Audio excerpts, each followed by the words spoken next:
Okay, so the topic of the class tonight is finishing the Siman 318, as well as just reviewing some points which perhaps were not covered properly.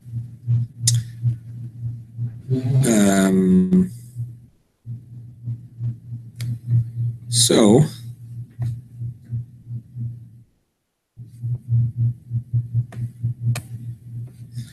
we were discussing yesterday about negus, stirring a pot that is on the fire, off the fire, removing from a pot that is on the fire or off the fire. So one point that I did not discuss, is as follows.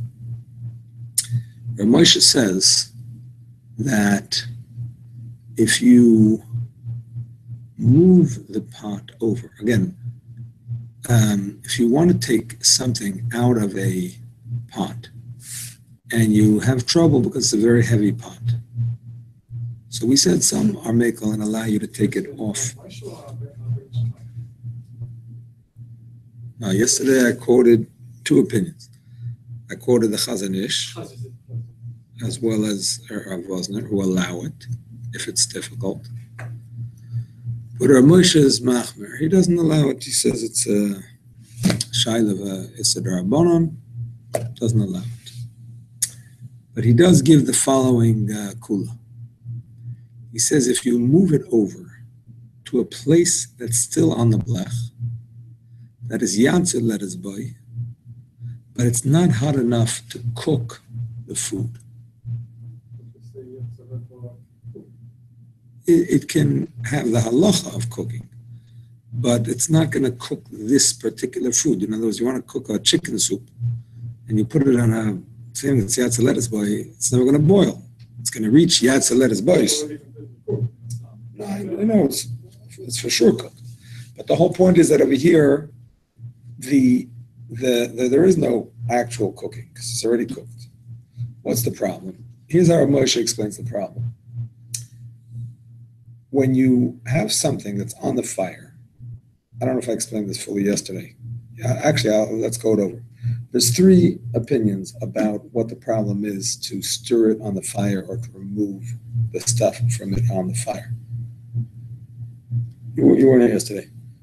We're talking about something that's fully cooked, still on the fire.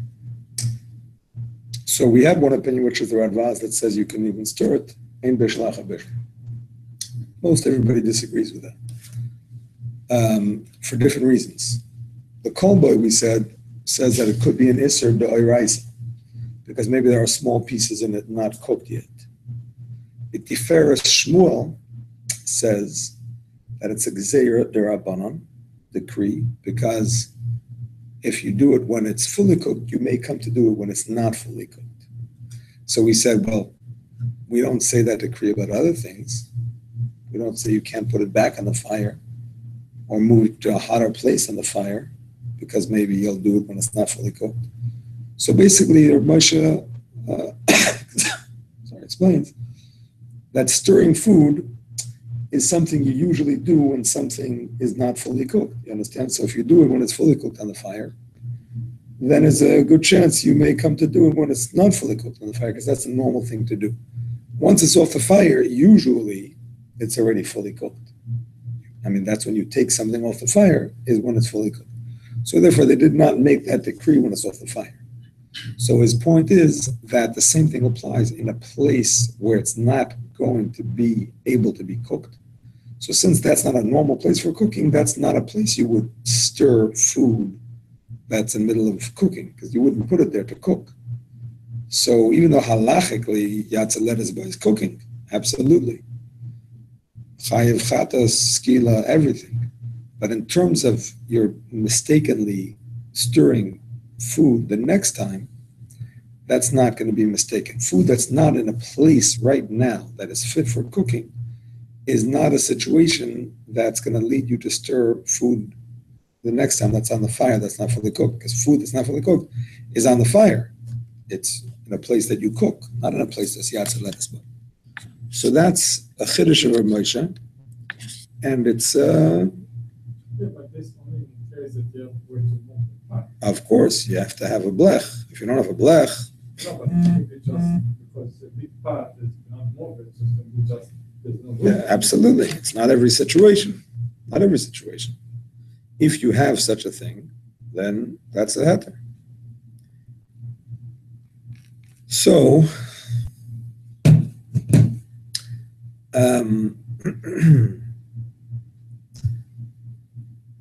I did see the halacha bura, which is based on the teachings of Rabbi Yosef, written by Rabbi David Yosef. He says that the same thing applies to a blech, any blech, even on top of the fire, because he says that's not a normal way to cook. But that's l'shitase. That's l'shitase because You don't have to move it. according to him, you don't have to move it. The whole thing is only if it's directly on the fire without any blech. But that's l'shitase because he holds that that's not considered a normal place to cook in terms of chazara also. You understand? But most Ashkenazi poskim don't agree with that, and they say that you cannot do chazara to a blech unless you keep the conditions of chazara, because it is considered a normal place to cook, even though there's a blech, but it's still considered a normal place to cook. So therefore, the Ashkenazi poskim do not accept this leniency. Rav Moshe himself says that if it's on a blech, you have to move it to the side of the blech where it would not be able to cook. Yesterday we thought that he says that you only live in a black when the milk gets hot, so it's coming like the fire. Chazanish says that, yeah. Chazanish says that. And that's why in Bnei Brak, they don't do chazara. Bnei Brak is the city of the Chazanish. He was one of the founders of the city. So if you pick it up, that's it. He took it off, that's it. Because there they go very strongly like his opinions. So that's it. They don't do chazara. So that's why I don't know if that's why, but because of that problem, he comes up with a heter to be able to remove while it's still on the fire because he doesn't allow chazar. So another thing we didn't discuss fully yesterday, or maybe not at all.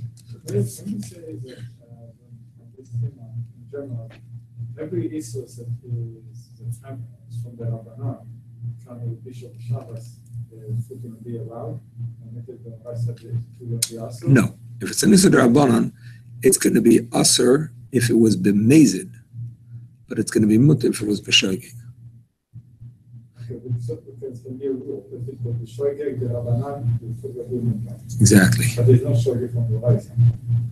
No, it's not that there is no shogeg. There could be a shogeg, but it's still Aser It's D'Oraisa. going to be Aser. Exactly.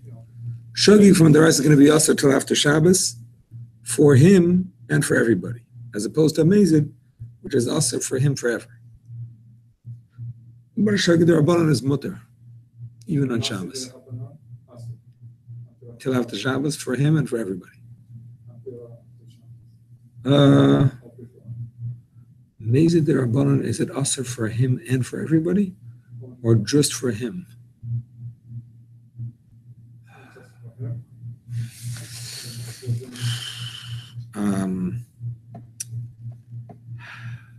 I think it's for everybody, but I want to check it up.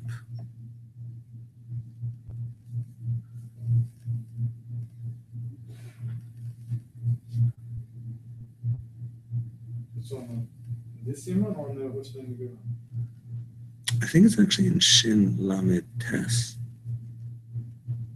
Just give me a second. Yeah. Here it is. The Chulan in Shin Lamed Tes Zayin. Vein mafrischen Trumas Hamaisis, Meishuk Misakan Davar Shalem Sukan. Chulan Shanasa B'Shabbos, Ben Shogin. Shin Lamed Tes Zayin. Shin Lamed Tes Zayin. Chulan Shanasa B'Shabbos, Ben Shogin, Ben Mazidin, Ben Mutoin. Masha Asa Asoi, Alashim Hifish Trumas Hamaisis, Ben Mazid. Yeah. You see it?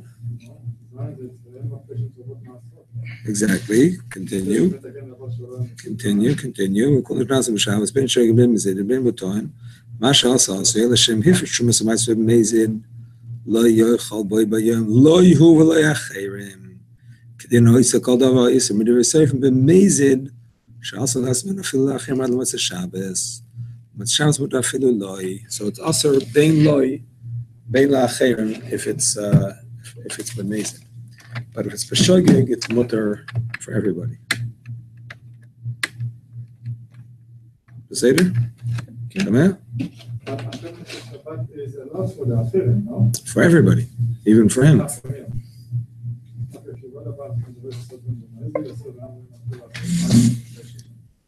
Yeah. Seder? היום אנחנו לומדים תורה שבעל פה. אולי קצת שם, אולי קצת בספר הזה, אבל קצת. So, here's the thing, Rabbi Isai. We soon we're going to learn just Lamed Aleph. Did we learn that Alter yesterday? Lamed? Did we learn it inside? I think we did, yeah, we did. Okay. Okay, please. Okay, so we did not discuss yesterday about covering pots. I started? Okay. I didn't finish. Okay, so the Meiri says that you're not allowed to cover a pot on Shabbos that's not fully cooked because that is going to help it cook. It's Pashut. Meiri is the one who says it clearly, but it's Pashut, and therefore a person who would do that on Shabbos would be it would be a serious aver chiyuv chatas or whatever. When talking about covering, it doesn't make a difference if it was uncovered since before was. Makes no difference. No, it makes no difference. That's why a person has to be careful when they're checking a pot to see what's going on inside. If you open it up and you see it's not ready, you can't close it. You have to leave it open. So not advisable to check on a pot if you're not sure. Now, if you know it's ready and you just want to check if it's drying out or not, maybe to add water in the permissible way, okay, that's something else. But if you're not sure if it's ready or not, it would not be advisable to lift up the top of it. Now, just like we say that about a pot that's on the fire, the same thing applies to a pot that's off the fire if it's not fully cooked. Like we said yesterday, a pot that's not fully cooked, but is still hot in a kli rishon, continues to cook in its own heat. So therefore, it's a problem to cover it. Actually, you know what? As I'm saying it, I'm taking it back. When it's off the fire? Yeah, I'm remembering. If it's off the fire and it's cooking in its own heat, there was a machlokes, the Mishnah Berurah and the Alter Rebbe, about insulating it. The Mishnah Berurah holds it's aser because it's going to cook. And the Alter Rebbe says it's mutter because it's only its own heat and it's not adding heat, and therefore it's mutter. Even though it's hard to understand the Swarah, but that's what the Alter Rebbe says. So it would seem covering it is the same. It's not less than insulating. If it's off the fire, it's off the fire. Yeah, that's what would be according to the Alter Rebbe. And look and so it's not completely you want, so you can cover it and put it back on. No. If you're planning to put it back on, no. The whole point is that it's not going to cook in its own heat anymore because it's covered. But if you're putting it back on, if you know you're putting it back on, then there's no heter for sure. See what I'm saying? Oh, so the only heter to cover it back only when if it's off the fire, you're leaving it off. No, even if it's not fully cooked, if it's off the fire and it's staying off the fire, then you can cover it according to Alter Rebbe, but not if it's going back on the fire. Understand? If you you took a pot off the fire and you realize it's not fully cooked, right? You can't put it back.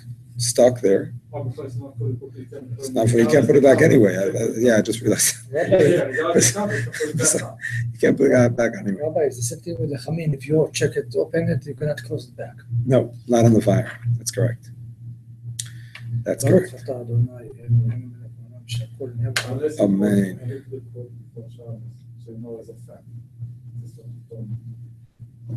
It's completely cooked. Even on Shabbos makes no difference.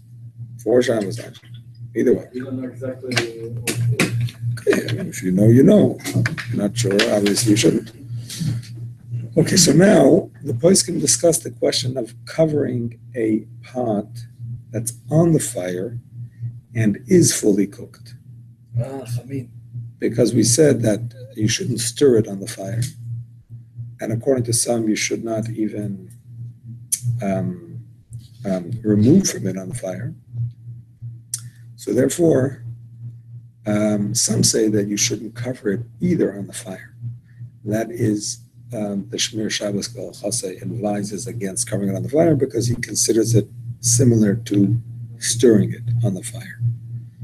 On the other hand, other poskim say no, the whole idea of not stirring it on the fire is a chiddush, which we struggle to understand the reason for it. Some say this reason, some say the other reason. And therefore, we're not going to apply that chiddush to covering it where it doesn't say it clearly. And to further that argument, we can say that the idea, let's talk about the reasons that we said for not being allowed to stir it on the fire. First of all, we had the kol boy who said that maybe the small pieces that are not cooked yet. So for some reason, that problem is specifically solved by stirring it. Because the kol boy himself does not say you can't put food back on the fire. I mean, food back on the fire is a clear Mishnah that you're allowed. I mean, Beis Shammai says you can't, but Beis Hillel says noitlen umachzirin. Now the Gemara says you have a bunch of conditions, but everybody agrees. You pass like Beis Hillel, you're allowed to put it back. So the kol boy is not going to argue on that. So obviously, for some reason, these small pieces are not cooking unless you stir it. Putting it back on the fire is not going to cook them. I can't explain why, but for whatever reason, they have to be stirred. If that's the case, so who says that covering it is going to cook them either? That's as far as reason number one. As far as reason number two, the Tiferes Shmuel said that it has to do with if you'll do it now, when it's not fully cooked. When it is fully cooked, maybe you'll do it again when it is fully. When it's not fully cooked. But again, it would seem something special about stirring, because stirring is something you usually do when something is not fully cooked. Once it's fully cooked, it's cooked, so what's the difference? Why stir it? So that's why we make a decree. We don't make it by putting it back on the fire or moving it around on the fire, specifically to stirring. So therefore, it doesn't necessarily apply to covering, because covering, you cover a pot, cooked, not cooked, you cover it. You don't want things to fall in it, and you want it to stay hot. Covering while it's on the fire, it's like the megis. Okay. So we didn't find so much material to be magis while it's on the fire. No, I didn't say to be megas, but the point is covering while it's on the fire. It's like the same concept as the magis on the fire. That's the question. That's the question. Is it the same, or is it not? Maybe not. Not all of the things that add cooking are the same, because putting it back on the fire has a different din than megas that you're allowed to do. You understand?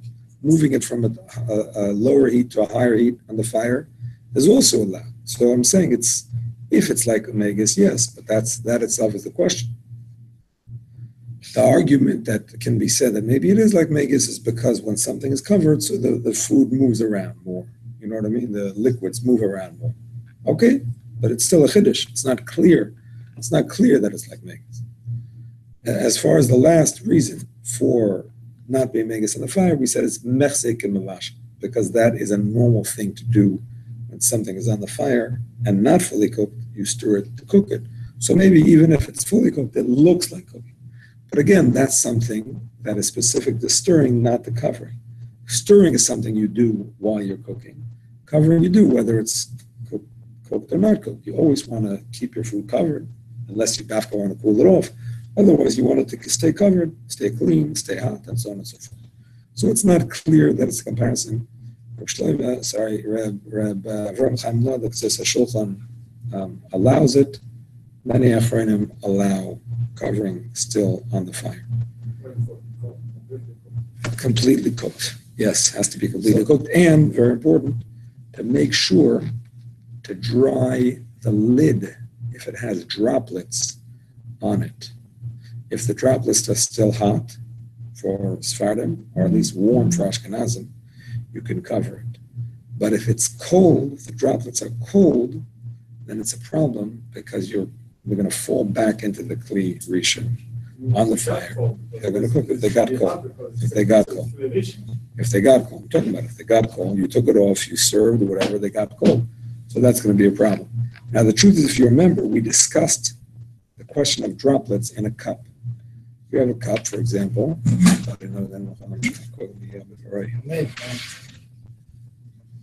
go ahead. Sorry. Exactly. Some say that we're makel. Doesn't taste like spring water. No, it's water. Okay. It's okay. Hurricane's coming. We've got to conserve water. Okay. It's okay.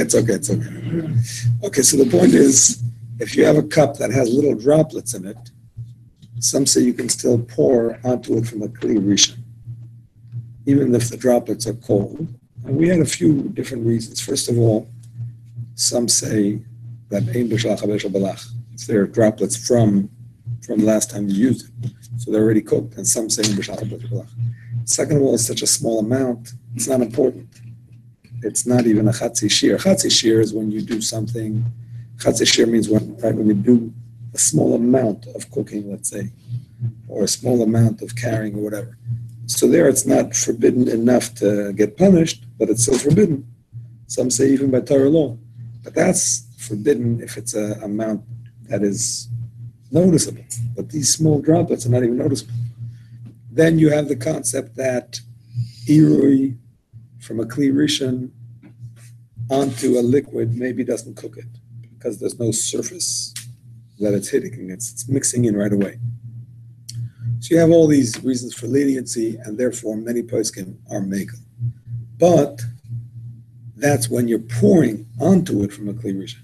When you're literally putting it back into a Kli Rishon, you're only left with that argument that it's a...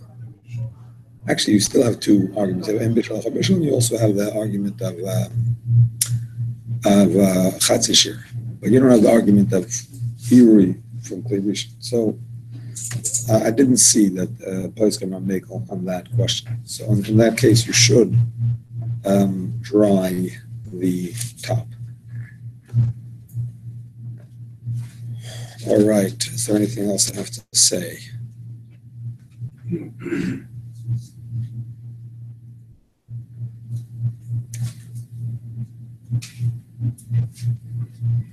Oh, by the way, I forgot to say, if a person did cover food that was not fully cooked, that food becomes asar ba'ana, like any iser bishul meda'iraisa.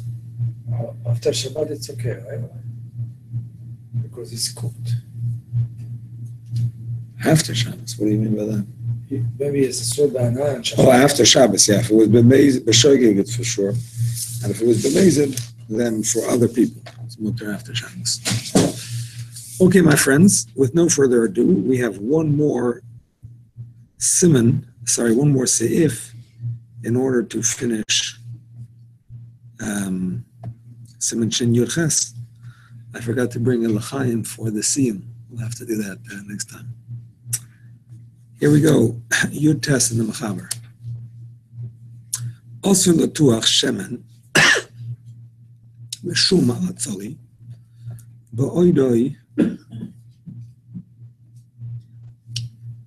כנגד המדורה, אפילו ניצלה מבעוד יום. ומכל מקום, יזבשל השום והשמן. It is forbidden to smear oil or garlic on roasted meat while it's still hot. That was opposite the fire. That is opposite the fire. That is opposite the fire. Meaning to say that it's going to cook there, even if the the meat was cooked from before, because the fact is now it's in a hot place, and the oil or garlic is going to cook. It's basically like just showing oil, or it can be anything. Anything. He's just giving an example of things that they used to smear. Exactly. Just give an example of things they used to smear on meat. But if it's chimichurri or whatever else you're putting on the meat, makes no difference. Makes no difference. Now the Magen Avraham adds, that it's not necessarily that it has to be opposite the fire. Even if it's not opposite the fire, it's still asr. Remembering that we have opinions. The Rashal, specifically, going back to your day in Hilchos Bishul, holds that a dover gush, a solid piece, retains the halacha of a kli rishon, even if it's not in a kli rishon, just because it doesn't have walls that cool it down. So according to that opinion, you took the meat from wherever it roasted, you put it down on a plate. Plate is a kli sheni, but according to those opinions, the meat is not considered part of a kli sheni. It's considered still like a kli rishon, and therefore you would not be allowed to put oil on it or garlic, even though oil in general you could put in a kli sheni, right? And garlic, which is according to most opinions considered a spice, you could do in a kli sheni, no problem.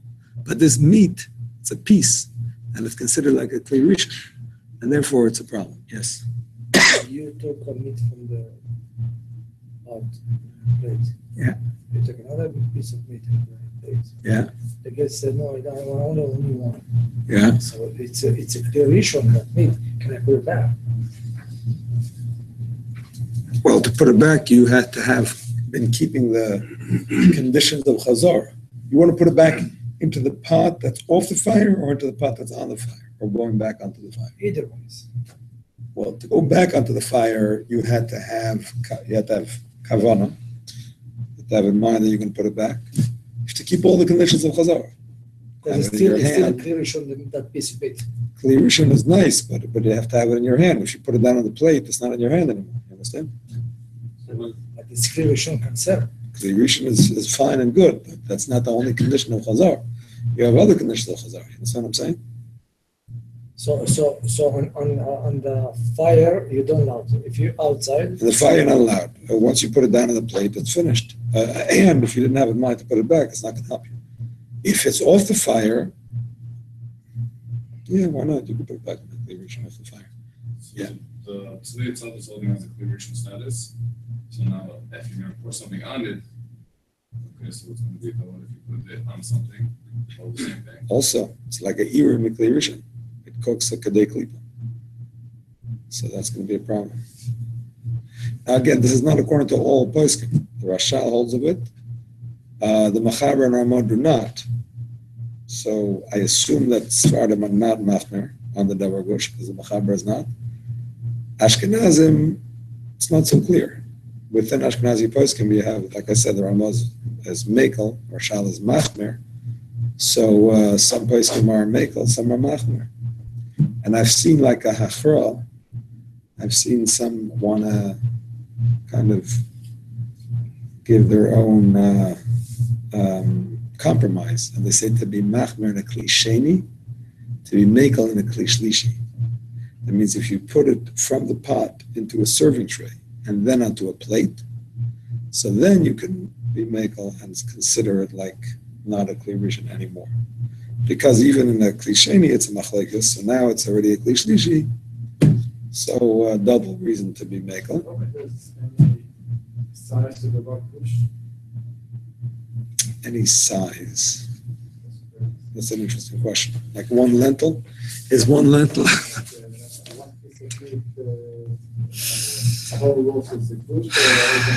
It's hard to answer that question. I don't know.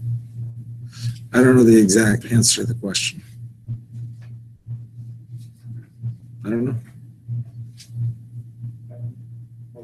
This Siman, the kush that you're talking about, only the tzli, or can be kush on the one kush or so I mentioned only the tzli.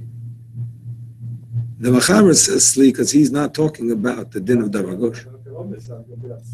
I understand. That's just an example. But I'm saying the Mechaber is not even talking about the din of Davar Gush. The Mechaber is talking about a tzli that's Keneged HaMedur. So it's not off the fire. It's still like it's on the fire, you understand? It's still Keneged HaMedur. It's mamish in a place of heat. But the Magen of Ramad, same thing applies off the fire. Okay? So the Alter Rebbe quotes that halacha based on the Mechaber saying it. He's not going to give you a new case. He gives the same case. But it would apply to any other thing also. Saying as far as the opinions of Davar Gush, that are Machman Davar Gush. So it's not clear. The Alter Rebbe also doesn't clearly talk about Davar Gush. So when talking about Davar Gush, in a way there's no difference between the Shlishi. Yeah. As long as they're absolute voice, they're going to be a Gush in creation. Yeah. So basically, you cannot put anything on it. According to the Machmirim, you cannot put it even in a Kli Shlishi. But according to the Mekilim, you could put it even in a Kli Sheni. And then someone will say, okay, so let's be Machmir in a Kli Sheni, be Mekel in a Kli Shlishi. It's like a compromise. I'm not saying everybody agrees to the compromise, because those that hold it's mamish, that's the Machmirim. You understand? It's a Machloikis. Saf kol saf, it is a Machloikis. It's not a clear halacha that a Davar Gush is a Kli Rishon. You understand? So that's why some are Mekel with the Kli Shlishi, because they say it's not, it's like a... So it's going to be still a little boy, and be a lot of good. Some are Mekel. I don't want to paskin. I'm uncomfortable to give you a psak. It's easier for me to pass the buck and say some are Mekel. If you want to know what Rabbi Farkash says, I'll tell you in one moment.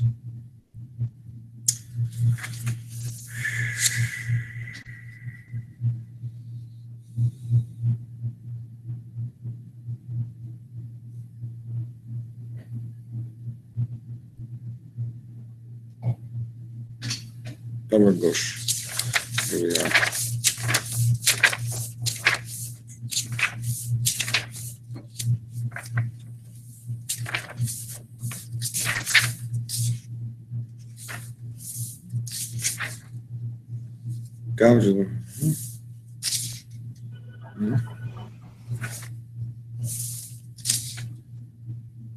Yeah, the Sfarim are Mekel, and Rav Farkash himself is also Mekel, even in the Kli Sheni. So for sure in the Kli Shlishi.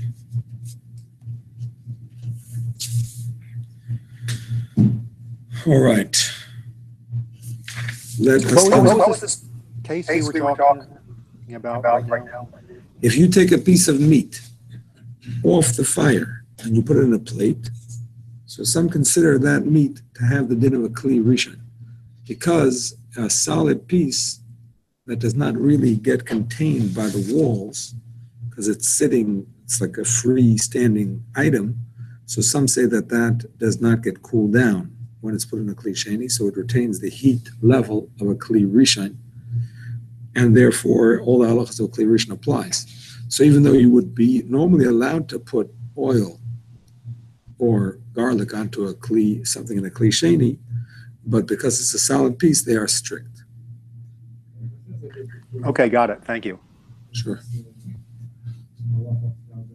Sorry? Well, let's read it. Let's read it now and let's see. Alter Rebbe says, you're not allowed to smear oil and garlic on roasted meat as long as it's Yad Seledes Boy.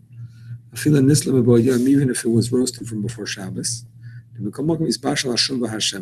Because the oil and the garlic will cook. Honestly, the thing is that he doesn't say clearly if it's in a Kli Rishon or Sheni. Sorry? I'm saying, but he doesn't say if it's in a Kli Rishon or Sheni. You could say he's talking about in a Kli Rishon. It's not clear.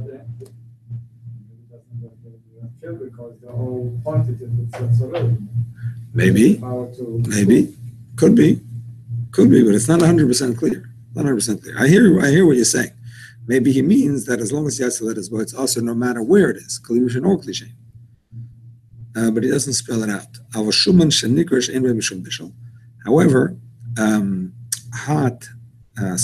congealed fat has no bishul, because the Alter Rebbe in the Shulchan Aruch says that something that's already cooked and is solid now has the din of ein b'shal bishul, even though it's going to liquefy. However, there is another issue of liquefying solids of moilid, like we said before, of creating something, and Ashkenazim are strict on that, and therefore you should not do it. All right, my friends, time for some review to collect various points that need discussion.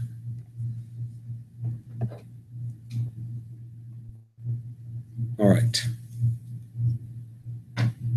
So I'm going to just go over some points that I came across today. And I cannot say that there's any specific order to these points, other than this is the order in which I came across them.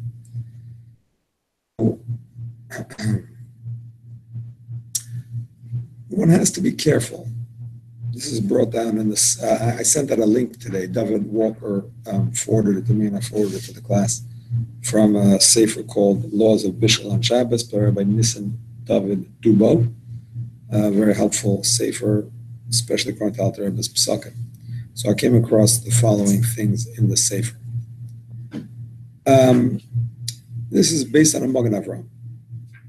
So everybody knows that you cannot cook like Coke, take food, liquids, and heat it up for eating.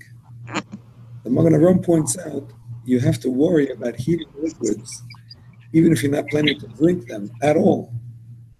Very simple example. You cannot put a towel that has liquid absorbed in it next to a fireplace to dry off. I mean, there's issues with hanging something to dry because it may look like you made a wash load. But besides that issue, let's say you don't have that issue, because you're putting it in a place where you normally put the towel, not that you put it after you wash, like you're hanging it on the oven door or whatever. If that's a place that reaches Yatza Lettuce Boy, you have a problem, because the liquid in the towel is going to reach Yatza Lettuce Boy. You're not going to drink that liquid ever. It's going to disappear and become, a cloud one day. But that doesn't make a difference. Right now, you're bringing it to Yatza Lettuce Boy, and that's a problem. So extending that concept, Rabbi Dubov says, you want to take a towel to help you take something out of the oven or off the fire, a hot pot. If that towel has absorbed liquid in it, and it's going to reach Yatza Lettuce Boy, or it could reach Yatza Lettuce Boy from touching that pot, even if you would leave it there for a long time, that's a problem. You can't put liquid in a situation that could possibly reach Yatza Lettuce Boy. So you basically should use a dry towel. That's a pretty practical thing. And if the dry towel gets wet while you're doing that, it's okay? Oh, well, if it gets wet from the food, that's going to be hot liquid. That's not going to be an issue. But similarly, also, you have to be careful. When you put down the pot, you're putting it down on the counter. Make sure the counter is dry.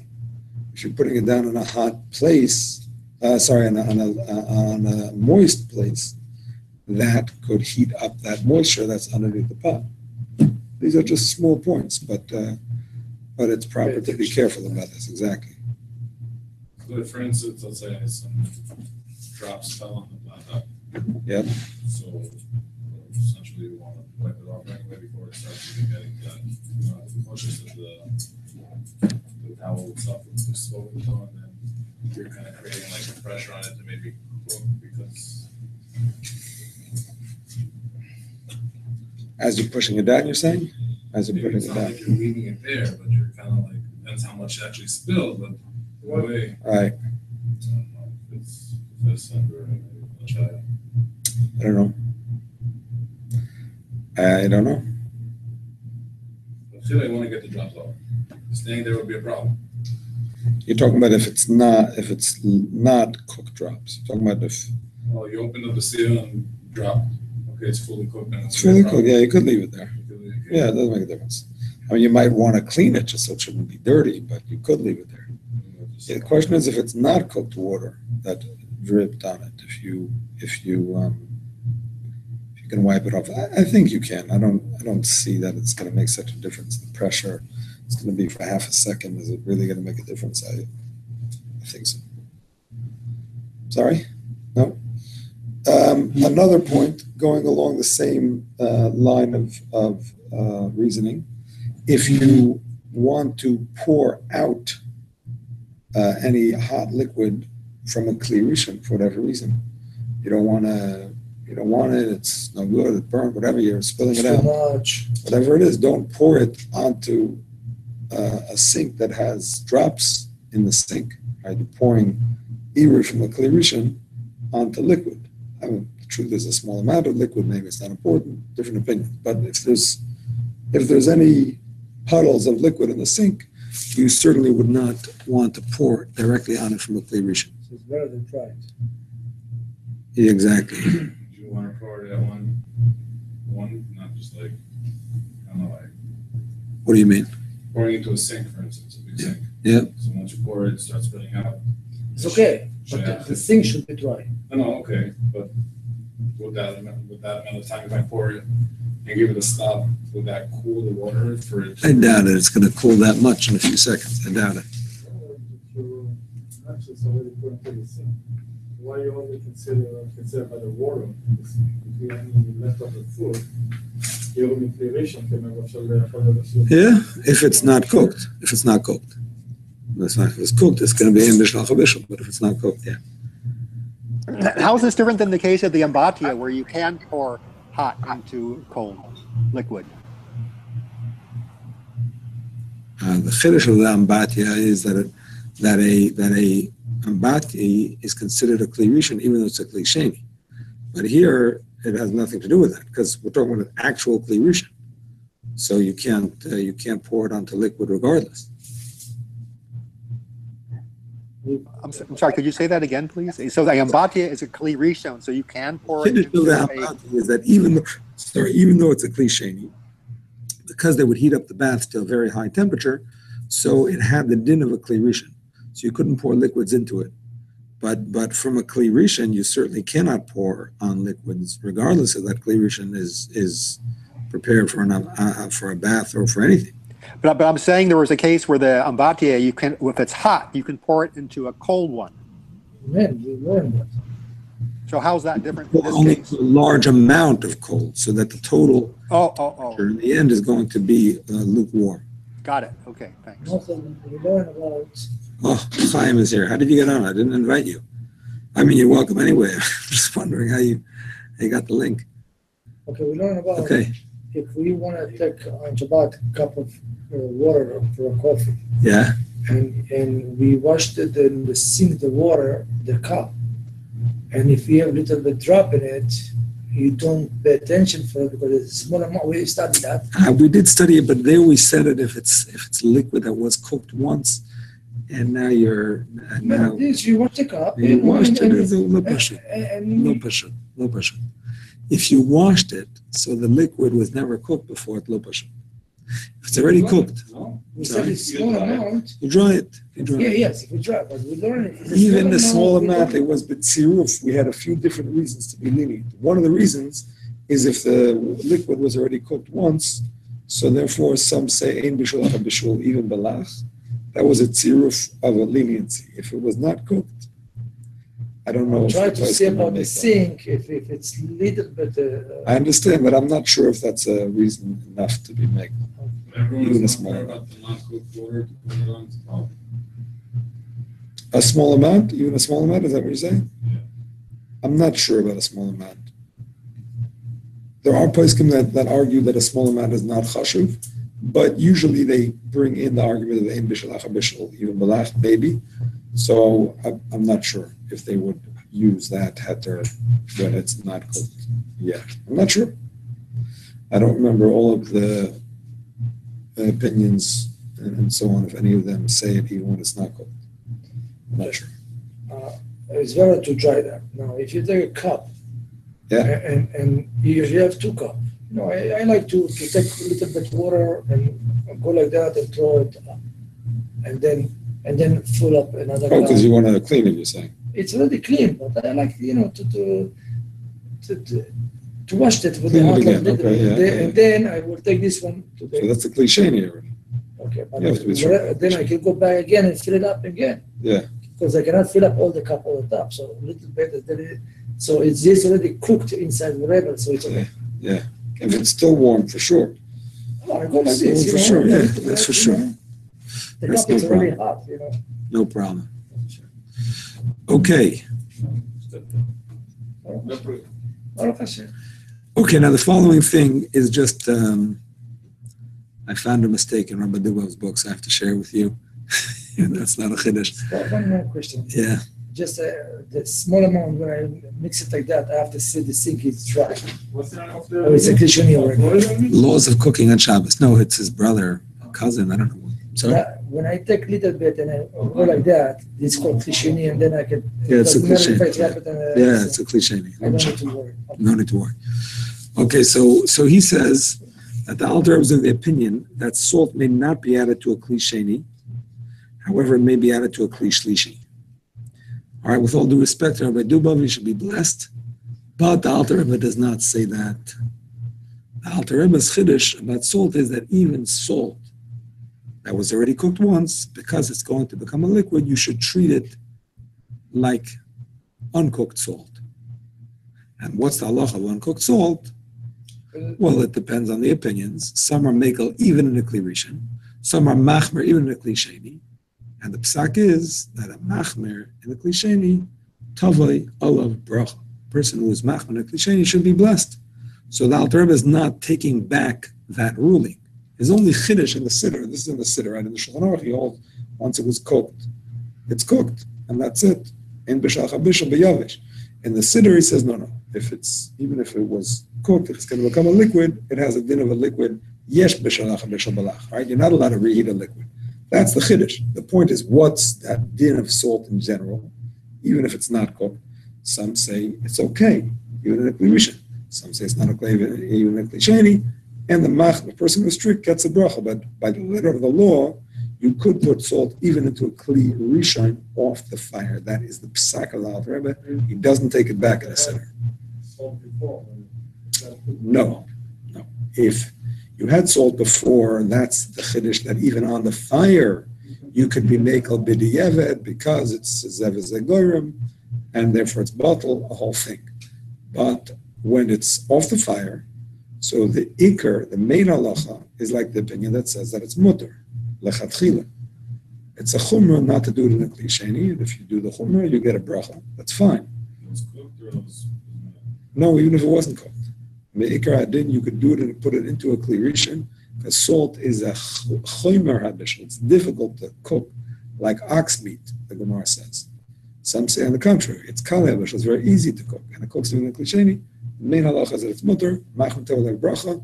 So that's the psak, and therefore don't get mad at your guests or even at your kids if they add salt to the soup, because the main halacha is that it's mutter. Soup could also be kli shlishi, even more so. But I'm saying even the chicken doesn't usually need salt. Even the rice, which maybe is a davar gush, whatever. So what did you say about cooked salt that will become a liquid? What can't you do with that? I'll explain that in 1 minute. I just want to answer what Ronnie is saying. Okay. Davar gush, rice is considered a davar gush because it doesn't spread. Anything that if you put down is going to retain its form and it's not going to spread, it's called a davar gush. So rice is a davar gush. Green beans, whatever. The answer to your question. Why is the salt get liquefied? What's the difference if salt gets liquefied? So here's the thing. In the Shulchan Aruch, the Alter Rebbe rules that a solid that was already cooked has the din of ein bishul achar bishul, right? There's no prohibition to reheat it, even if it's going to liquefy when you heat it. And liquids generally have the rule of yesh bishul achar bishul. That even though if it was heated once, you cannot reheat it if it's cold now. But because now it's a solid, it's okay. And that would apply to instant coffee, that would apply to sugar, that would apply to soup mix, anything that was already cooked once, if it was cooked once, whatever. And that would apply also to salt that was cooked in the process of its being manufactured. However, in the Siddur, the Alter Rebbe passes like the Rishonim, or at least he says to be machmir like the Rishonim, that say that anything that is going to become a liquid should already be considered a liquid, and therefore you cannot heat it on Shabbos because yesh bishul acha bishul balach. You cannot reheat a liquid that was cooked on Shabbos. So therefore, salt, even though our salt or most of our salt is cooked during the process of making it, nevertheless, according to the opinion that you cannot add salt to a kli sheni, you should not do so even with our salt. That's all. According to the opinion that you're allowed to put salt in a kli sheni, even salt that was not cooked, so certainly you can do so with our salt. But according to the opinion that's strict in a kli sheni, you should also be strict with our salt. That's the chiddush. Follow? Could you say that one more time, please?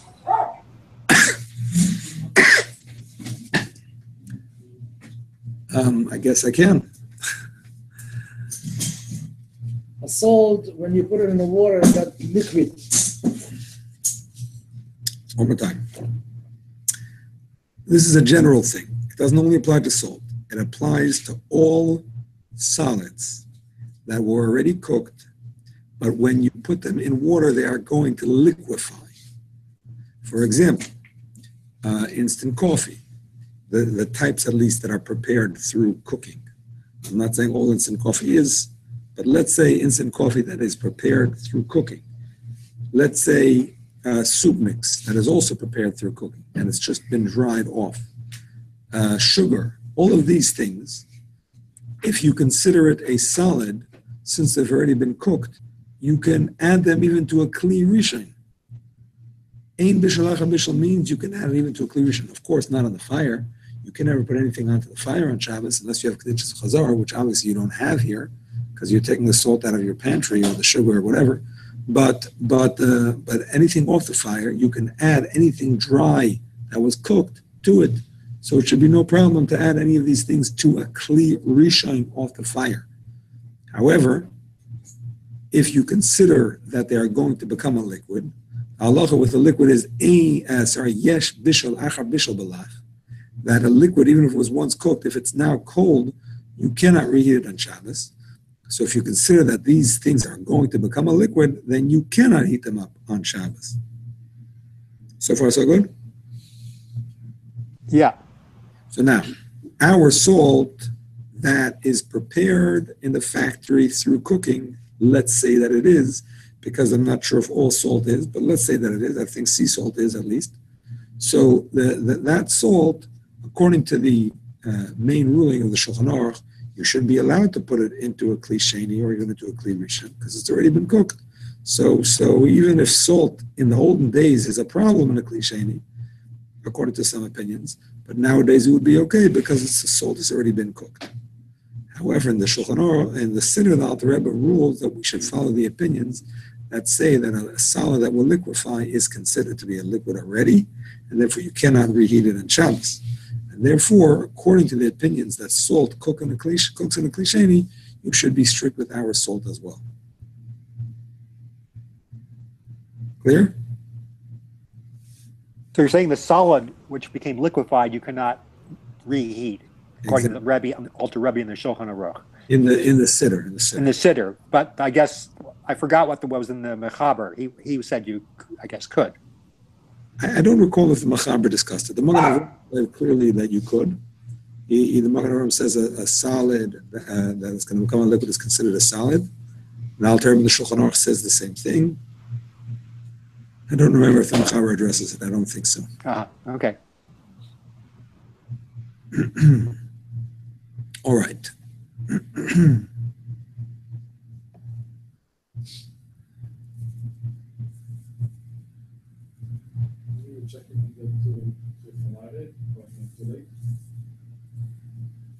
But what was the thing? What was the thing you said you could do in a cliché again?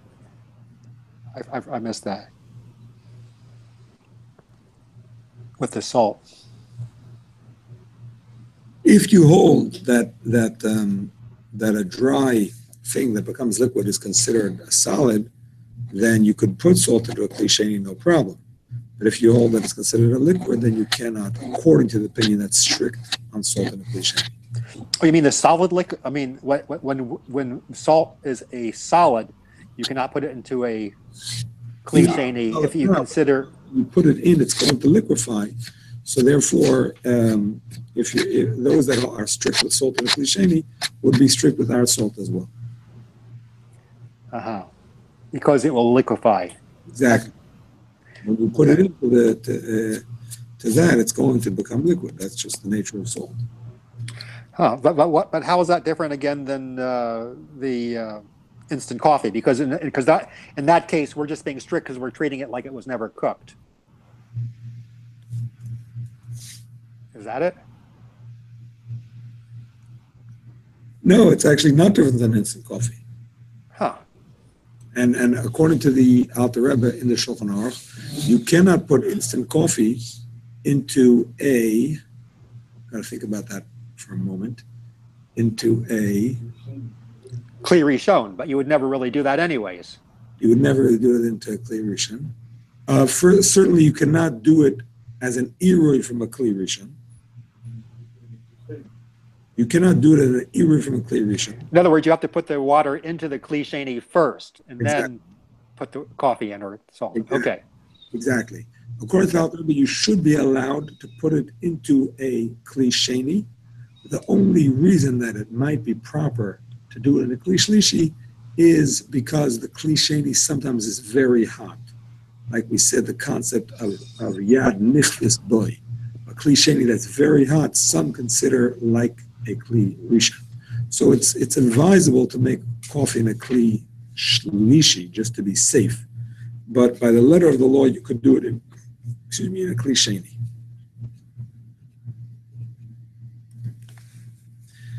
Okay, let me text my friend, Rabbi Elchanan. And what about Rafal? Is he coming, you know? I haven't seen him. Do you mind just asking him? Even if he can't make with the share, maybe if he could just come for a Meyer, that would be good.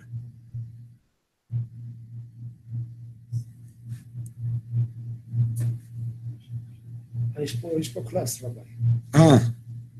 אני אגיד להם שיסיימו שיבואו. כן, בבקשה. אז מחילה. You know what, maybe hold off. Let's see. If we'll get a menu with them, then we won't have to bother anybody.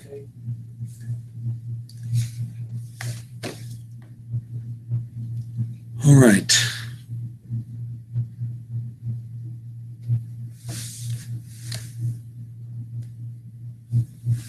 So basically, Melech is considered stubborn. No, Melech is definitely not a tavlin.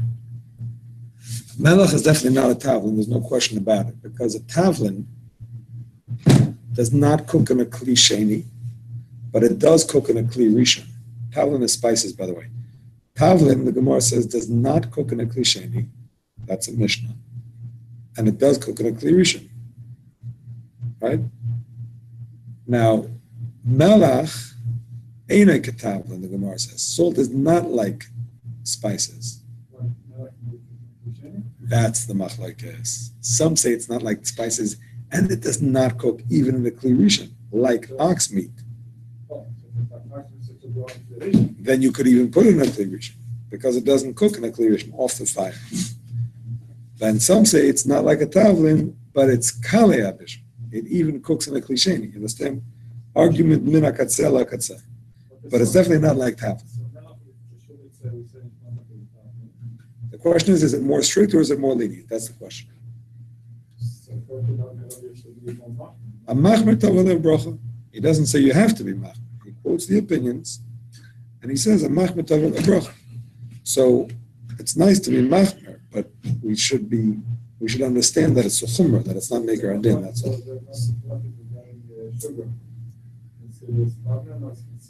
No, sugar is tavlin. For sure, sugar is tavlin. Tavlin is something that adds flavor, but you don't. I'm saying you don't want to eat sugar. Nobody eats sugar. It's just for flavoring. That's for sure tavlin.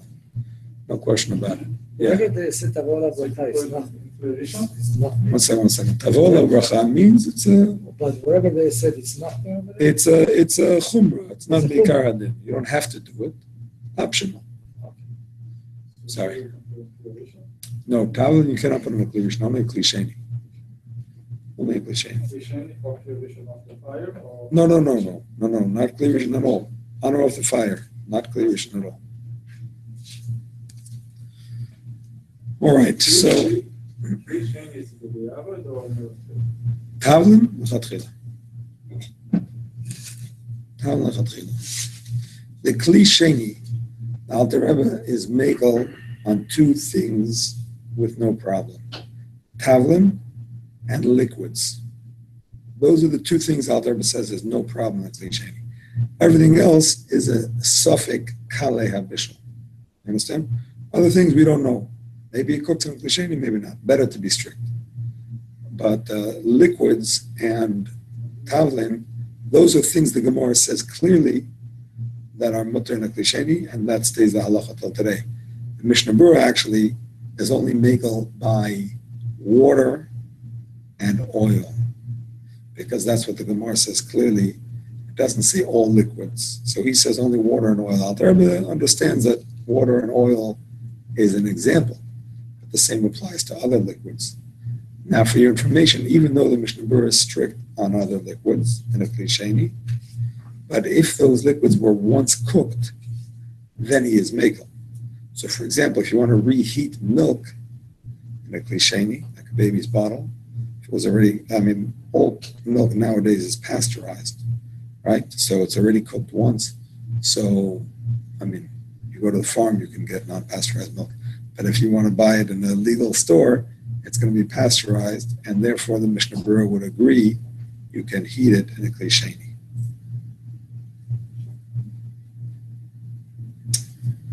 Talking about heating a baby's bottle, I came across something that is obvious, but it's worth mentioning. This is from the 39 Malachas. I was just reading through his sefer today on Bishul. So he says if you want to pour from a kli rishon onto a baby's bottle, not into a baby's bottle, onto a baby's bottle. You have a closed bottle, and you put it in a bowl, and you want to pour onto the bottle and into the bowl from a kli rishon. Mutter. Also, if the water outside is cold. No, there's no water in it. It's an empty bowl, and you're pouring hot water from the kli rishon onto the bottle. The bottle is here. It's inside. Huh? The bowl is here. You're pouring from the kli rishon. It's hitting the walls, and it's filling the bowl, and it's sitting there, and it's heating up. Okay. Mutter. I already gave it away. I'm not going to ask this as a question. Mutter. The question is why? Is it directly onto the bottle, or does it hit the wall? Directly. Not into, but onto the walls. Because it's one. No. The water. Anyway, One second. I don't know. Maybe it will. I know that. Who said it's not? Rabbi, I tried it before. the reason. Oh, okay. I can't argue with that. It's going to be much of a big part just the palm outside, not the liquid inside. Thank you very much. That's exactly the point. Yeah, because The clay klipa is taken care of by the bottle walls. Even the kli rishon only cooks a kedei klipa. So the kedei klipa is not going to be deeper than the walls of the bottle. So therefore, you're okay. That's correct. All right. A few points that I came across in the Shmir Shabbos got class. 39 melachot, only one melacha you can ask. Oh, well, little by little. Little by little. To learn 139th of Hilchos Shabbos, it's a big thing, trust me. Okay, so what did I come across in the Shmir Shabbos class? First of all, he points out that the Mishnah Berurah does bring down the chumrah that yavesh shenas alach should be considered a lach, a dry thing that becomes liquid should be considered liquid already. He does bring down that chumrah, and he says it's a good thing to follow that chumrah. So again, even though he doesn't paskin it, me'ikar hadid. Instant coffee. Oh. Instant coffee, according to the. Yeah, basically, the instant coffee will not become liquid by himself. Of course, I understand. You're adding hot water; it's going to become liquid. So the Mishnah Berurah says it's good to be strict about that. For example, you shouldn't pour onto it from a Kli Rishon. So that's something practical.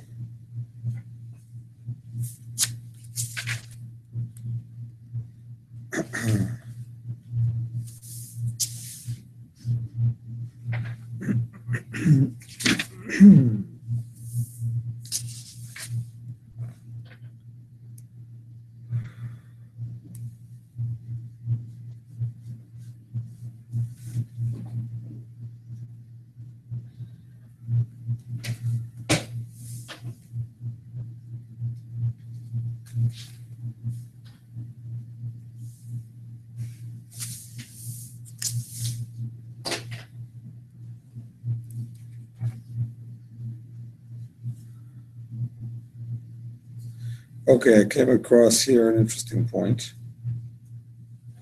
And this is talking about Bishul Achat Sliya.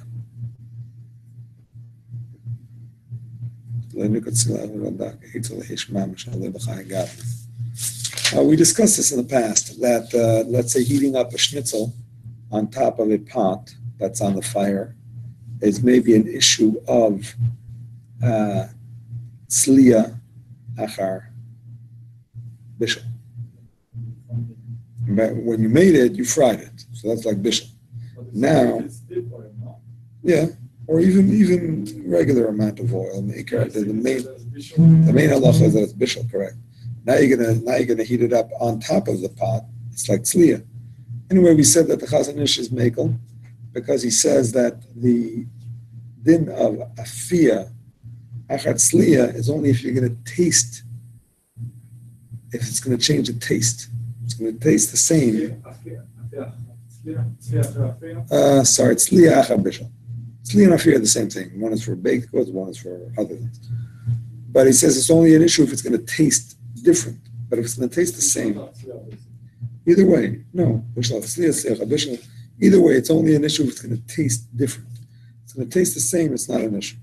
So the schnitzel, the fact that you heat it up on top of a pot doesn't really taste different. That's his chiddush. But different chiddush, the kaf chaim. I mean, if you take something that was cooked in a pot, right, and you then roast it on a fire, it's going to taste different. You know what I'm saying? The taste of roast pepper is different than cooked pepper. It's going to taste different. Understand? But heating it up on a pot, I understand that if you could somehow heat it up to a high temperature on Shabbos, opposite a fireplace, whatever, that in such a way that it should actually get the taste of something roasted, that's a problem. But on top of a pot where it's barely yatzeledes boy, doesn't really change the taste, he holds his mutter. And the Tilul David, he brings here, the Kaf HaChaim say a similar thing, but not exactly, that in order to get the din of Tzliya Achar Afiyah, Tzliya Achar Bishul, being also, it would have to be over a fire, an actual fire. Whereas when it's on top of a pot, because the heat doesn't reach it so directly, it's not going to have the power to give it that din of tzliya. It's a similar word to the Chazon Ish.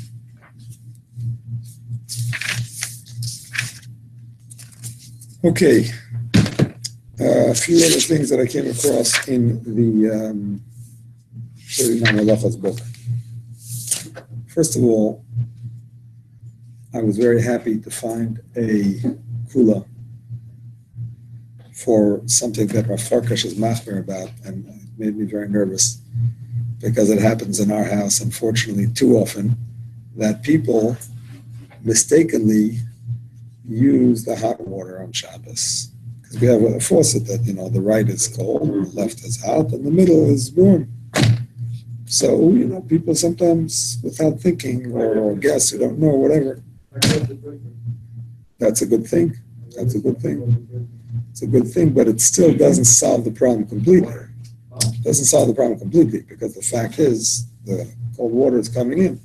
If it's still outside, let us go. Oh, you have instant. Oh, okay. Oh, if you have instant, that's okay. That takes care of it.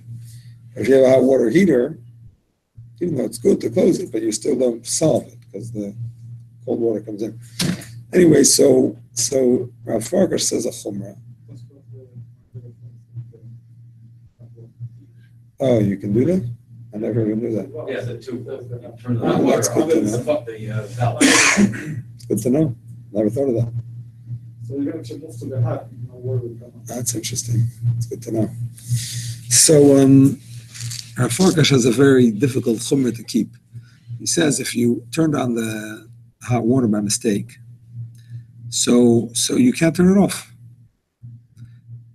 Because by turning it off, you're going to allow the cold water that got into the tank. What happens when you open the hot water, so it starts emptying the tank. When is it going to turn it off? Like keep the water running? Keep it on. The water? The water, till you find a goy that you tell him indirectly to turn it off. I'm telling you what he says. Big chumrah. Why? I'll tell you his argument. It actually has to do with something that David emailed me today. It's similar like the batya. Yeah. You put in a lot of water, so the name you put the hot water. Here you let the water run. Maybe it will do the same idea. Here's what it is. Let me explain. It has to do with something David emailed me today. So this is something also from Rabbi Dubov's book. Interesting point. He says, if you have a pot that's not fully cooked on the fire, if you take some of the contents out of that pot, that's a problem. Because you're going to cause the rest of the pot to cook quicker. A pot that's basically empty and just has a little bit of stuff at the bottom is going to cook very quickly because all the heat is going into that part. A very big pot takes a long time. So if you have a pot that's not fully cooked and you take some of the stuff out of it, that's a problem. What is some? Whatever, any amount. Water. Any amount. I mean, if it's so small that it makes no difference, obviously not. But if it's an amount that's going to cause it to noticeably cook quicker, that's a problem. Okay, so based on this, here's the issue. Rabbi Farkas says, if the water is on, What is it? What's all that we talk about? Alter doesn't talk about it. It's in Rabbi Dubov's book, but it's logical.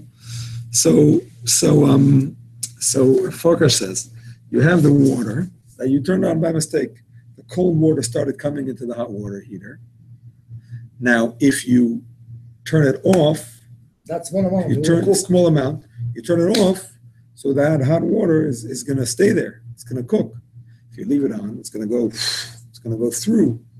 It's not going to cook. So by turning it off, you're causing it to cook. And I thought That's a huge chumrah. In my house, every second week, we'd have to be calling the guy. we don't. It's already come in context, so there's no point. I don't know. No, give me. So if it's going to be the cold water will come in, it's going to be, what's it going to be warming up? Yeah, by the time that water leaves, it's going to cook itself. It's in a boiler. Exactly. So here's the thing. Rabbi Ribiat is more practical. One second, let me explain it. Ribiat is more practical. He says, if Ribiat, David Ribiat, author of this book, who's a very accessible rabbi, by the way, because when I had a question about something he wrote, I got through to him within a day. He called me back. Got through to his wife, whatever. It's good to know. Anyway, Rabbi Ribiat says, it depends. If it was running for 20 minutes before you realized, So basically, at this point, the whole tank is emptied, and the cold water is just going through it, and it's not getting to Yatzalet's boy. Stopping it is going to make it get to Yatzalet's boy. You're in trouble. But if you just turned it on, it's on for 2 seconds, even for a minute, the tank is full of hot water. Even if you don't turn it off, the water that came in is going to get to Yatzalet's boy because it's in a tank full of hot water. The second you reach Maybe it won't reach 170 or whatever the thing is set at, but Yatzalet's boy will reach. And therefore, turning it off is not, shutting the tap is not going to make a difference. It's going to reach Yatzalet's boy anyway. So there's no reason to not turn it off. better. Only if it was, you may as well turn it off. Well, why not? If it was on for 20 minutes or whatever it is, an amount that emptied it, then it's a problem. So that's just a nice thing to know. Sorry. We learn the second the cold water inside the tank, exactly there is going. It's everything is boiling over there. It will be cooked right. Pretty much, yeah. Okay, here's another kula that Rabbi Ribiyat says. In general, for your information, he's a big machmer. That's his style. But here's another kula that he brings down. I heard this kula first when I was in a city.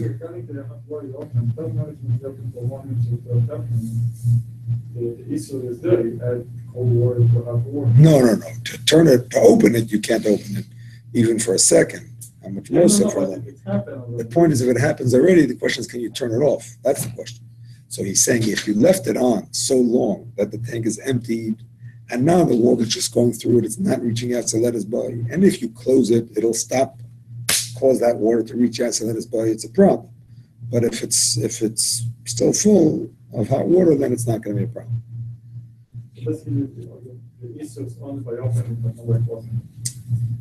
Exactly.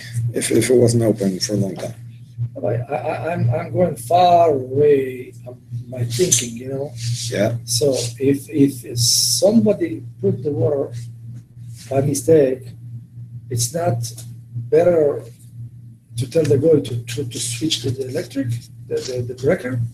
You don't need to be worried about that. So let's go. You don't have to. You don't have to. You can shut the water. Why do you have to tell the guy? Don't bother him. Save him for when you need him. No, it's the water running 20 minutes. Oh, in that case, yeah. In that case, you can call the guy. But it's better not to tell him to do the breaker. That's more complicated. Just tell him to turn the water. I did not say 20 minutes. The book said 20 minutes. No. I'm just saying, it's when you're telling him to turn it, it's more direct. Here, it's just say, I can't turn the water off. Maybe you can help me. I'll figure it out. But if you tell him to turn the breaker, it's like you're going to have to say it directly. Directly, right? It's not bad. It's better not. I heard this psak, the following psak, the first time I was in a city called Samara in Russia for Simcha, whatever. So I heard an interesting psak. The way they do it in Russia, communist country, at least until 1989, or whatever it was. Exactly. The whole hot water is heated by the city. There's no such thing as a person that is going to freeze to death in Samara. It's a serious problem. It's a very cold place. So they have centrally located hot water that runs through every house. That's also true. Every house has heating that's connected to the central heating system.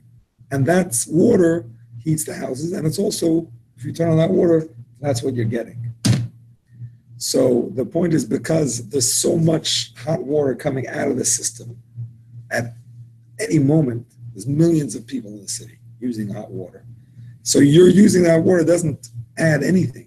It just takes hot water, doesn't add any cold water, because the whole system is running the whole time. Hot water coming out, cold water coming in.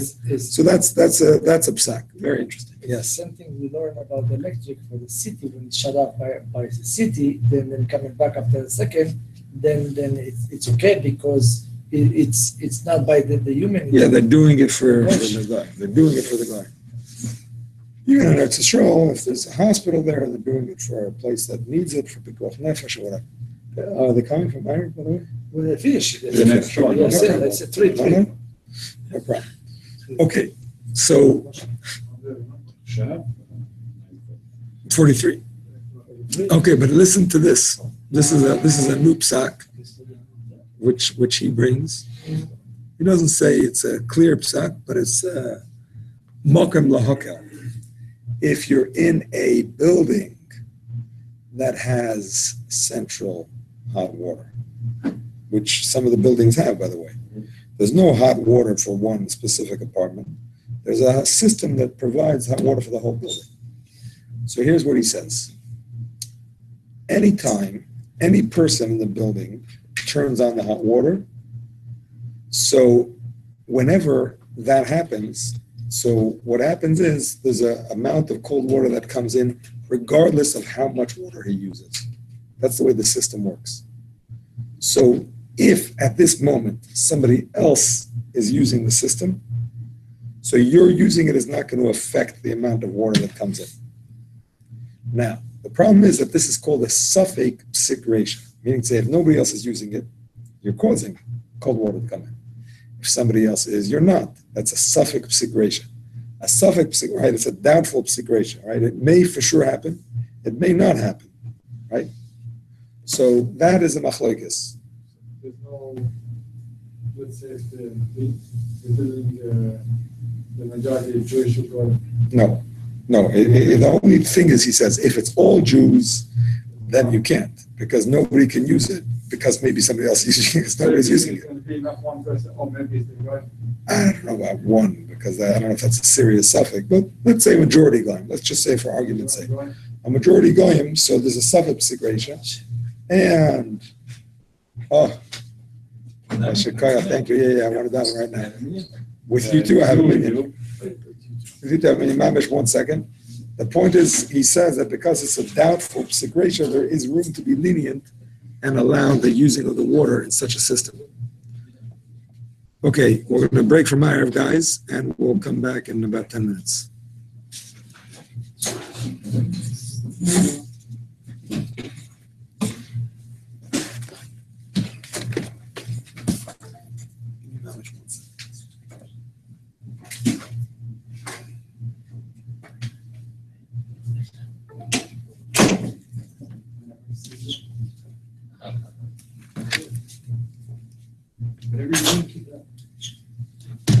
Hey, yeah,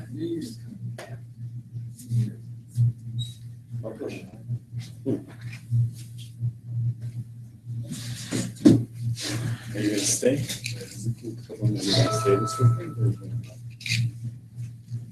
Very unique situation. What? Yeah. Yeah, as long as I'm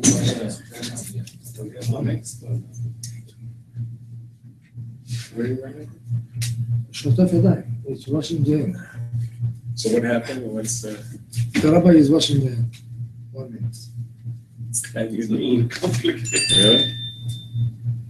There's no flights. That's crazy. To what? Anywhere. Not much. You can't get a flight out anywhere except even Orlando. Wow. I grabbed the flights this morning. I just booked out of Orlando. My daughter applied to Israel for the seminar. Yesterday. Okay.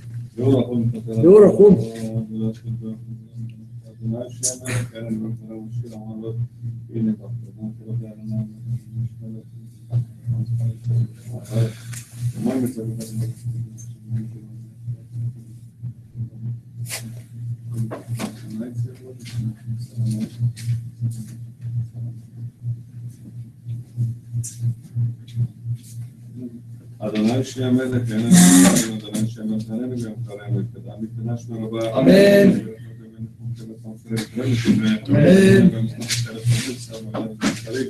אמן, יש ברכה מבורך לעולם העולמים היום.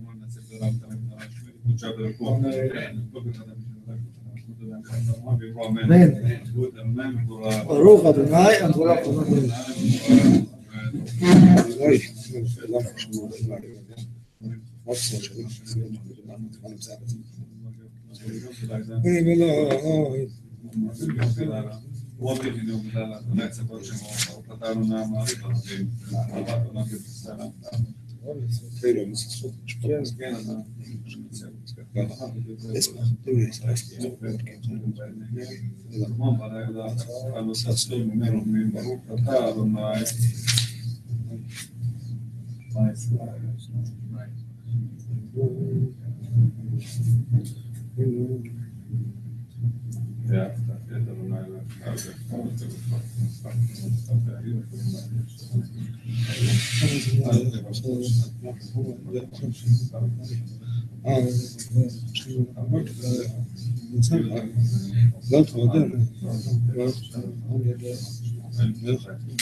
אדוני אלוהיכם אמת, באמונה כזאת כאמרותיו אדוני, ואנחנו נשארנו פה דבר גדולות עליהם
אמן ישמיר רבם ורב עולם ובן ביום.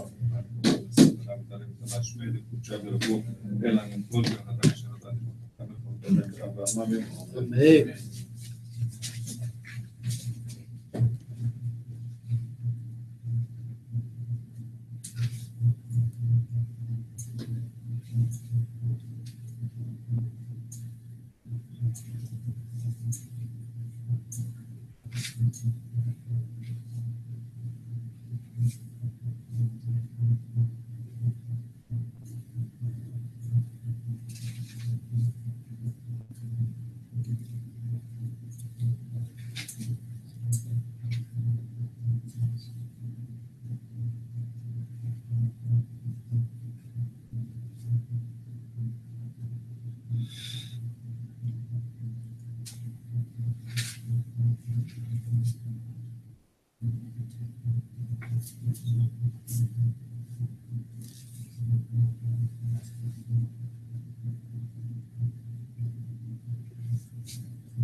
תודה להתקדש מרבה, אמן. ברכות ובנכון כבצמח וקרב משיחי, נכון ובמקום וכאלה בטיסה בקלה בזמן קריב, אמרו אמן. אמן, יש כאלה עולם ורח יולם ועולם ויח. עכשיו ולפה, אלא לכל ברכתה ושאלותיך, תודה מרבה על מה ואמרו אמן. אמן. לצדנו בזאת בכל בית ישראל, כנם ובני בשמיים ואמרו אמן. אמן. יש לנו רבה משמעת, וכאלה בכל ישראל ואמרו אמן. אמן. יש לנו שלום על ישראל ואמרו אמן.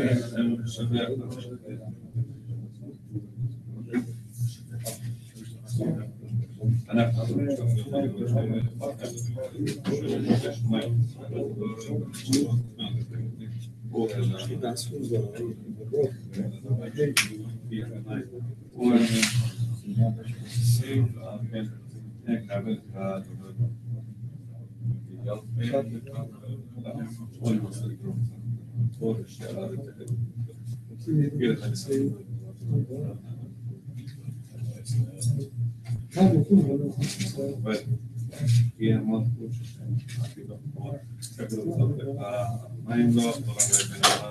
והיה אדוני למלך בכל הארץ, ויאמר אדוני עשה בשמו אחד, ידע ושדש מרבה. אמן.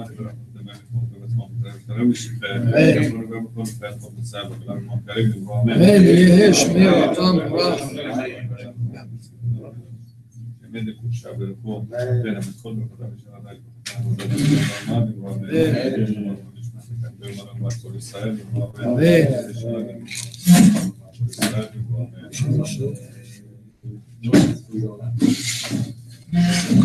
Shakara, thank you for joining us.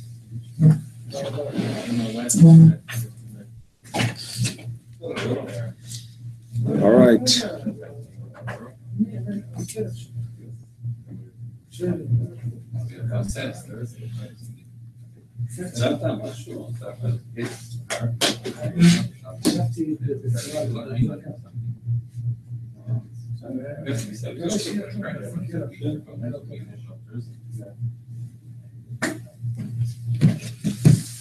All right, Rabbi Say. It's late, but let us continue for a little bit.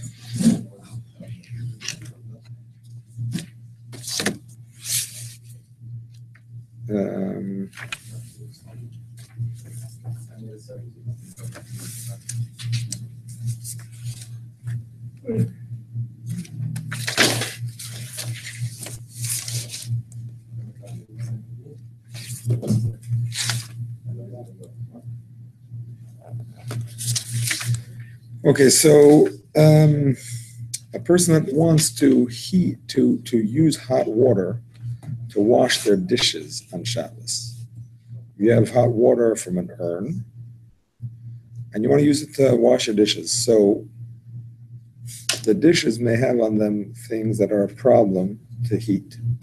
So therefore, the best thing is to do it into a kli shlishi. That means from the urn into a bowl, and then from that bowl into another bowl, and then put the dishes into that bowl.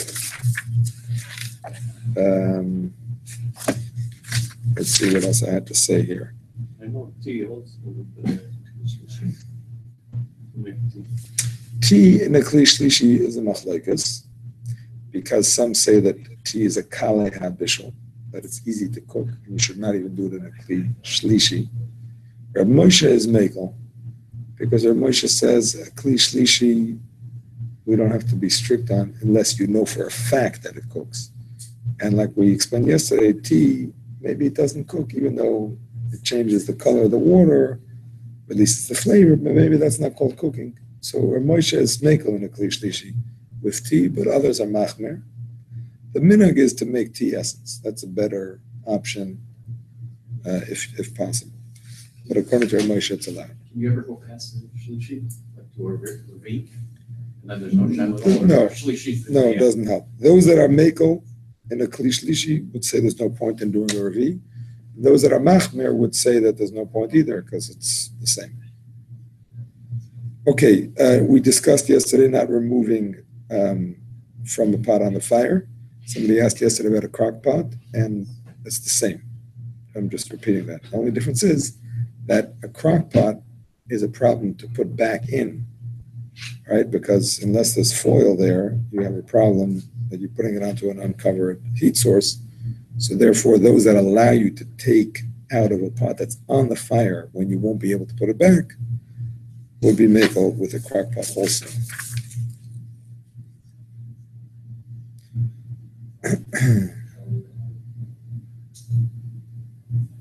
By the way, let's say if you had never cover on the crock pot on the bottom, very partial sense, and when you pull the pot out, in purpose to put it back in, the aluminum foil got pulled out and fell, disconnect. You can put it back in.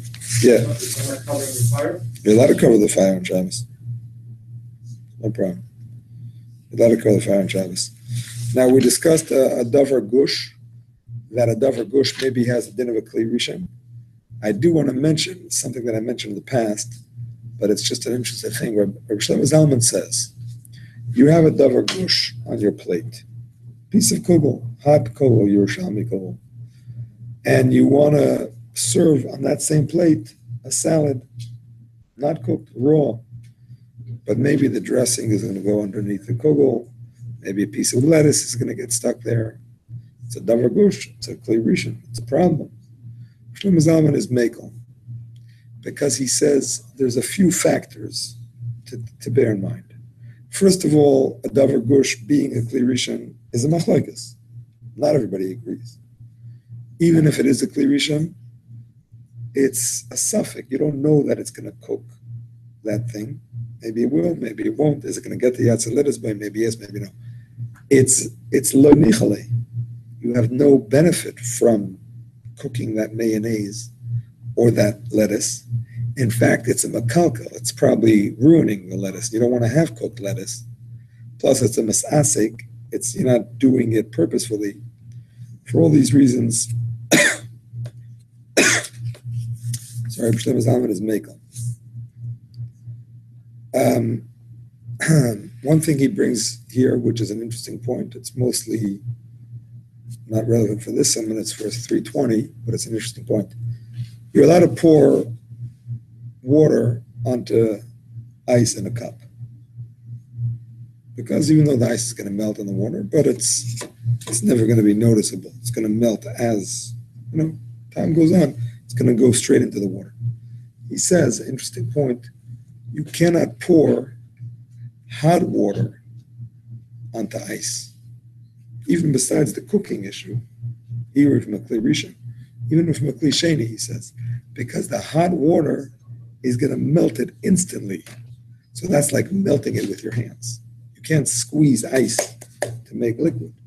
And this is like squeezing the ice, because it's like mamish melting it with your hands. So that's something to bear in mind.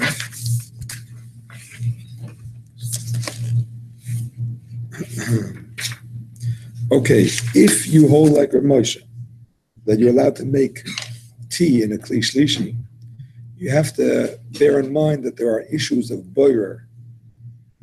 You want to take the tea bag out.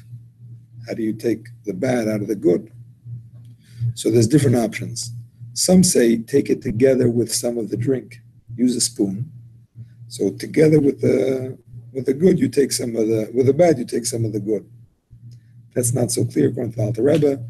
But anyway, some say hold on to the tea bag, but don't take it out, and take the cup away from the tea bag. So you're taking the good away from the bad. You understand?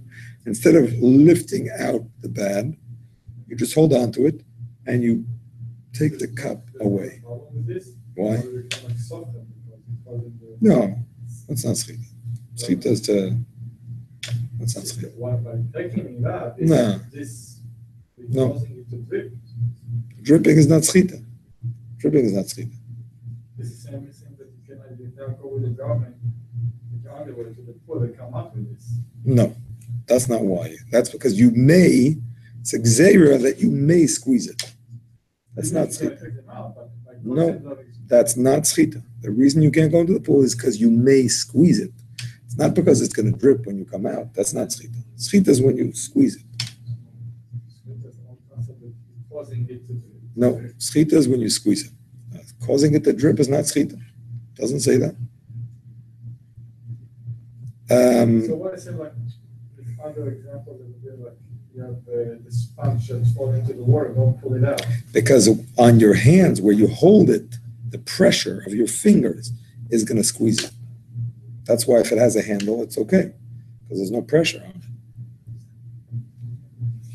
it. Another opinion about boyer, and this we're going to get to when we get to 319, is that a big piece in liquid is not boyer, because it's so recognizably different than the liquid that it's not boyer. According to that opinion, you could take the tea bag out regular. The tea bag, I read the best is to pour the tea to another cup. That's another option. Leave some tea with the tea bag. Well, if you pour it out, you don't have to leave any in according to Alter Rebbe. Because when you take the good from the bad in that way, that's considered the good. That's considered taking the good. So according to Alter Rebbe, you don't have to leave any in. Can you keep it? You can keep it in, right? You You can keep it in for sure. Yeah, for sure. No problem. No problem at all. All right, so that brings me to the end of the 39 Malachas. As far as Bishul is concerned, there's a lot more to learn, but that's it for tonight. Next week, we'll do a review, Yitz Hashem, on these halachas. And like I wrote in the email, if anybody has any notes that they want to share, please feel free. Yeah, that's true. Hashem should help. The hurricane should go back out to sea and stay there and not bother anybody. All the best. Have a good night, everybody.